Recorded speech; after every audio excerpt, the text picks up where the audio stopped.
اسلام نے نماز فرض کی، نماز بندے کا اللہ سے رشتہ ہے، لیکن فرمایا وَرْكَعُوا مَعَ الرَّاكِعِينَ، اکیلے اکیلے نہ پڑھنا، جماعت کے ساتھ پڑھنا۔ پھر فرمایا چھوٹی مسجد میں جمعہ نہ پڑھنا، جامع مسجد میں جا کے پڑھنا۔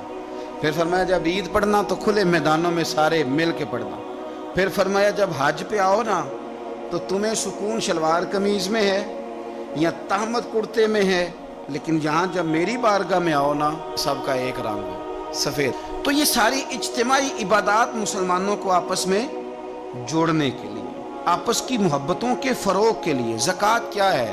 امیروں کا غریبوں کو حصہ دینا۔ قربانی کیا ہے؟ اپنے پیسوں کا جانور خرید اور اپنے پیسے لگا کے اسے ذبح کر، پھر اس کا گوشت بنا، ساری ڈیوٹی تیری پر دینا غریبوں کو۔ یہ کیا ہے؟ یہ لوگوں کو ایک دوسرے سے جوڑتا ہے، یہ محبتیں پیدا کرتا ہے۔ میرے نبی پاک علیہ السلام نے فرمایا ایک دوسرے کو تحفہ لیا کرو، دیا کرو، اس سے محبت بڑھتی ہے۔ تحفہ لیا دیا کرو، اس سے صرف لینا نہیں، تحفہ لینے دینے سے محبت بڑھتی ہے۔ بہت سارے لوگ ایسے ہیں جنہوں نے تحفہ صرف لینا رکھا ہوا ہے، دینے کا کوئی مزاج نہیں ہے۔ بلکہ بعض یہ کہتے ہیں کہ دیکھو جی اماں کو بھی جوڑا دیں تو اماں تبھی راضی ہوتی ہے۔ اور میں نے کہا تو خوش قسمت نہیں کہ تیرے پاس اماں ہے اور تجھے جوڑا دینے کی توفیق ہے؟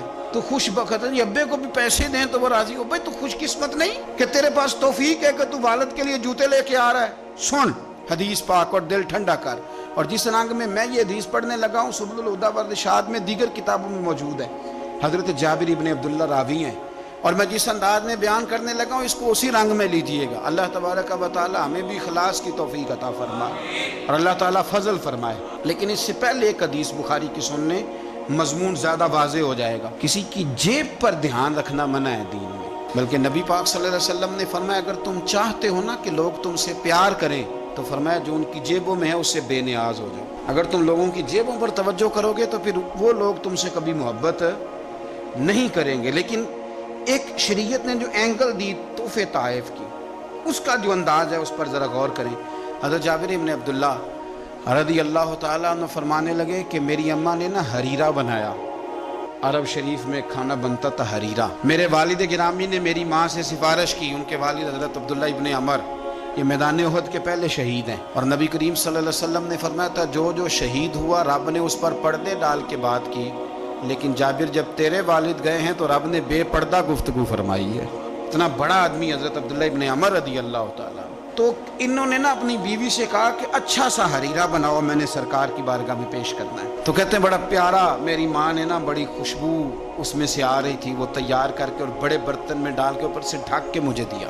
جب میں نبی کریم صلی اللہ علیہ وسلم کی بارگاہ عالی مرتبت میں پہنچا تو اس کی خوشبو تو دور سے آ رہی تھی، اور ویسے بھی اللہ تعالیٰ نے غیب کی کنجیاں حضور کو عطا فرمائی ہیں۔ لیکن نبی کریم صلی اللہ علیہ وسلم پھر بھی فرمانے لگے تیرے باپ نے گوشت پکا کے بھیجا میرے لیے، اندر حریرہ ہے اور خوشبو آ رہی ہے۔ سرکار کسی سے کسی چیز کا مطالبہ کریں تو یہ اس کے نصیب ہے، یہ تو وہ قبول ہو گیا۔ چونکہ نبی کریم کی تو بیٹی سیدہ فاطمہ کے گھر اگر شام کو کھانا نہ پکے تو رب جنت سے بھیج دیتا ہے، تو سرکار کو تو محتاجی نہیں کسی کی۔ نبی پاک صلی اللہ تعالی علیہ وسلم نے فرمایا تیرے ابا نے گوشت پکا کے بھیجا ہے؟ کہتے میں نے پلیٹ اٹھا کے عرض کی حضور نے یہ حریرہ ہے، تو سرکار نے وہ نکال لیا۔ کہتے ہیں حضرت جابر ابن عبداللہ کہ میں چونکہ پختہ عمر کا نہیں تھا، میں واپس گیا، میں نے جا کے عرض کی کہ ابا جی نبی پاک صلی اللہ علیہ وسلم کو تو پتہ تھا حریرہ ہے اور اس کی خوشبو بھی آ رہی، پھر حضور نے یہ کیوں فرمایا کہ گوشت ہے اندر؟ قربان جائیں، جب عشق سکھاتا ہے آداب خود آگاہی، اقبال کہتے ہیں جب عشق سکھاتا ہے آداب خود آگاہی تو کہتے ہیں کھلتے ہیں غلاموں پر اسرار شہنشاہی، عطار ہو، رومی ہو، رازی ہو، غزالی ہو، کچھ ہاتھ نہیں آتا بے آہ و سحر گاہی۔ کچھ لوگ اصل بات نہیں نہ کرتے، پتہ انہیں چل جاتا ہے۔ میں نے کہا ابا جی حضور کو تو پتہ تھا حریرہ ہے، تو سرکار نے یہ کیوں فرمایا کہ گوشت لائے ہو؟ تو کہتے ہیں میرے ابا کی آنکھوں میں آنسو آ گئے۔ آپ سمجھے نا، جب عشق سکھاتا ہے آداب خود آگاہی، رو پڑے اور فرمانے لگے تو خوش قسمت نہیں کہ حضور نے تجھ سے پوچھا ہے کہ تیرے باپ نے گوشت بھیجا، فرمایا جلدی کر ایک بکری پکڑ کے لا۔ کہتے ہیں میں باڑے سے بکری پکڑ کے لایا، میرے ابا نے اسے بنایا اور بڑے پریم سے گوشت بنایا اور میری ماں نے پکایا اور پھر برتن میں ڈالا. کہتے ہیں غروب آفتاب ہونے والا تھا جب میں وہ کھانا لے کے گوشت لے کے در رسول پہ پہنچا, اور جا کے جب میں نے پیش کیا تو حضور نے نہیں پوچھا کیا لائے ہو, اب نہیں پوچھا. جب عشق سکھاتا ہے آداب خود آگاہی, پھر کھلتے ہیں غلاموں پر اسرار شہن. اب نہیں پوچھا کیا لائے ہو, بلکہ کہتے ہیں میں نے جا کے رکھ دیا تو سرکار فرمانے لگے اللہ تجھے, تیری ماں کو, تیرے باپ کو میری طرف سے بھی بہترین جزا عطا کرے اور سارے نبیوں کی طرف سے بہترین جزا عطا کرے.